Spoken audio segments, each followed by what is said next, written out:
they'll be made proposals to them just like women are proposed to. They have now in the United States a task force in the FBI that searches the internet for people making proposals to young boys.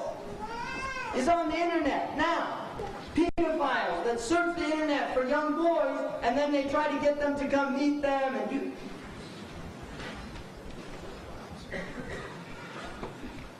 وعند ذلك يتحلى ذكور أمتي بالذهب والفضة. You'll see the males of my ummah wearing jewelry of gold and silver. Not rings, but necklaces and bracelets.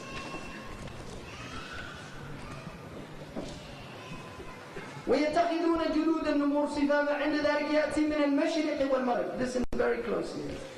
In those days there will come a people من المشرق والمغرب قوم يلون أمتي. They will take over my ummah. فويل لضعيفهم منهم وويل لهم من الله تعالى. There will come a people in the end of time from both the east and the west, and they will have power over my ummah. So woe to the weak of my ummah that follow them. Woe to them. And if you reflect on that hadith, it becomes clear that people that come from the east and the west by the urf of language, the only place that falls in the east and the west now is America. Because the east, in America, you go to Japan, many businessmen go to the Middle East by way of Singapore, Japan, these places. So they actually go by the east. And they also go from New York by the west, so they go both directions by the urf of people. Qawmun, one people, come from the east and the west at the same time. And if you look on a world map, it's very clear that in traditional understanding, Morocco was called Al-Maghrib Al-Aqsa, the furthest west. And Asia was Al-Mashriq Al-Aqsa, the furthest east.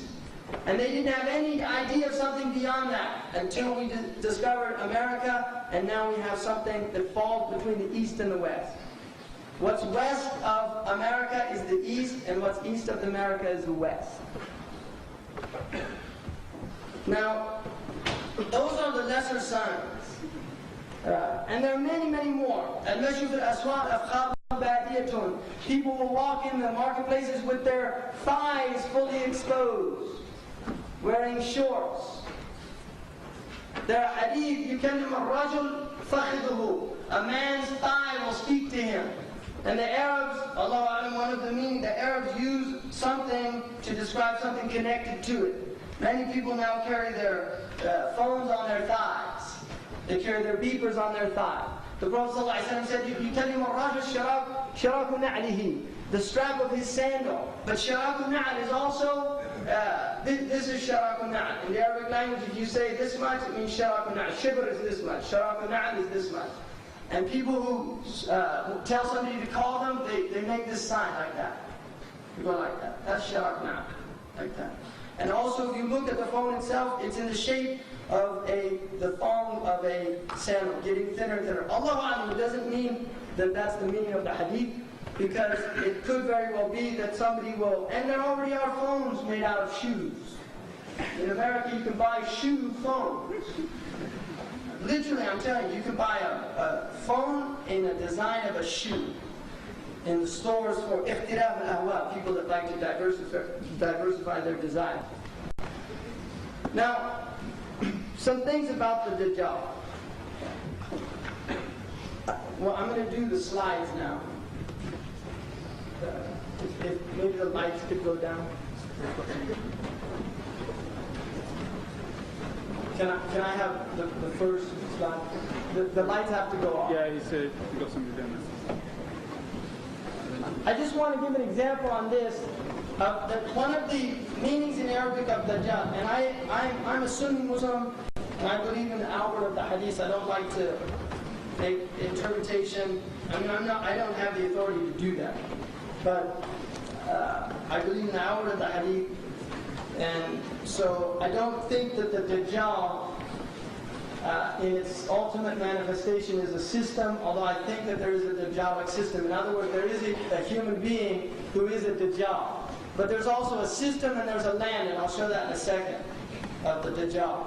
This was a magazine called Life magazine. It's a very popular magazine in America, and it was a series of pictures and statements about religious people. And I want to show you the nature of their Dajjal, because Dajjal in Arabic comes from the root word, means to apply pitch or tar.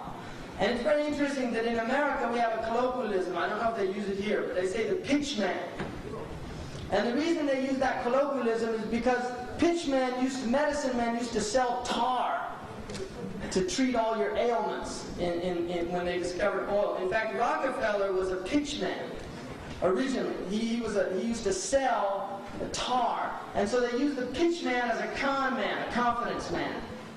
All right, so if you look at this is a Hindu, and it looks like he's standing on water. Oh, nice face, beautiful man. You know, they don't tell you that he probably drinks urine and worships, seriously worships idols and things like that, you know. And next one. And then here, the Japanese Shintoism, you can see high-tech, very clean, and there he is in his traditional robe, indicating psychologically to the viewer that here is the blending, Japan's successful blending of the traditional with the modern. The Japanese culture has been successful in maintaining their tradition and yet becoming fully modernized. Right? Again, they don't tell you that they worship ancestors. That's the religion. The next one. Looks like a Muslim there, but not. The Pope, the Pope is shown here, very devotional person. Next one. And here you have Anglicanism, which is here, right, in England. And this is the Church of England, 56-year-old. He's the Archbishop of Canterbury. Very nice, beautiful robes. He's on the straight and narrow. Obviously, going to paradise, no doubt. And then the next one. And now this one, Luther. He's on top of the world. He's a cloud. It looks like a heavenly scene. He just needs wings and a harp. And then next one. And then Dalai Lama, Dalai Lama is a very interesting character. Dalai Lama just was attacked in America for not allowing American Tibetan Buddhists to worship a certain idol that they were worshiping. Not that he worshipped several idols every morning, he said in the article. But he said he used to worship this idol in his early years, and then he realized it was a devil. And so he stopped worshiping it. Right? Well, maybe you'll find out later that the other ones are devils as well. This is the nature, right, of learning. But he prohibited his and so they protest, the Americans, right, freedom of religion. We know we should be allowed to worship even devilish idols. So you can see him there. He's, the Dalai Lama, when he was young, growing up in the monastery in Tibet, he was addicted to Western movies. And I don't know, but I have an inkling of a suspicion that he watched Lionel Barrymore in a very famous film called David Copperfield, where he plays a character named Uriah Heep. And because he imitates that character when he talks and does his thing. And I was just wondering, he might be a joke, his own personal joke on people. He's actually a very witty person. But the point is, here he is, Buddhism, this natural religion in the midst of the Himalayas. You see, the Americans love Buddhism now, but they fail to tell you that the Tibetan Buddhists, when they were in power, outlawed the bicycle, completely against any progress.